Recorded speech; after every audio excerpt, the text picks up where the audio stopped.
Okay, thank you so much, Chair. And I really want to say thank you to everyone that came to testify on the bill as well. And I think the point was already made by me about the concerns of the Constitution when it comes to this language. Not only are we ignoring the... We'll go down. We'll start with Representative Eskamani. Okay, thank you so much, Chair. And I really want to say thank you to everyone that came to testify on the bill as well.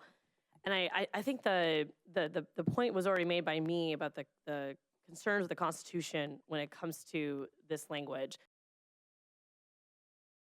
Not only are we ignoring the fact that there's case law that says that an employee cannot opt out of fair labor standards, but we also know that the state constitution, which Florida voters have supported twice now, different minimum wage amendments, sets a very clear connection to federal law. And it also explicitly states that you are not allowed as a legislature to pass policies that weaken what the state constitution says and what the fair labor standards say. If you want to expand upon them, you can.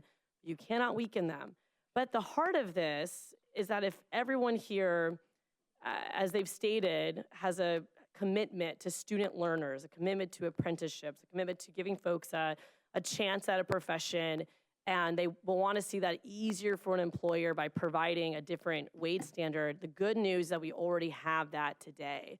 And I outlined that earlier, but the Fair Labor Standard has a definition for student learners, for internships, for all these different types of positions who can be paid a sub-minimum wage. But again, that definition is pretty tight compared to what our colleague has in his current bill. So part of my concern is that we're opening up the door for two things. One is obviously employers to just create a sub-minimum wage position, call it an internship, say you're going to learn something, when in actuality, it's not associated with their accredited school. It's not actually a pathway to a better career path. We don't have protection in this bill to prevent that from happening. But honestly, after listening to the Senate hearing on this bill, it seems clear to me that the posturing of this legislation, and that's not the intention of our colleague, but it does seem like a commitment from others, is a constitutional challenge, a litigation to challenge our state constitution, which currently has that $15 minimum wage approved by the voters.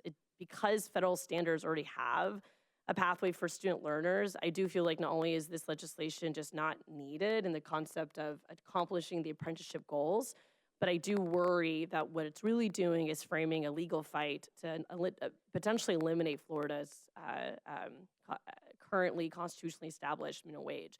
And I respect my colleagues who disagree with the minimum wage, but I cannot get behind an effort that undermines the will of the voters who have expressed overwhelmingly in bipartisan ways that they do support a minimum wage standard and currently at $15 an hour by 2026.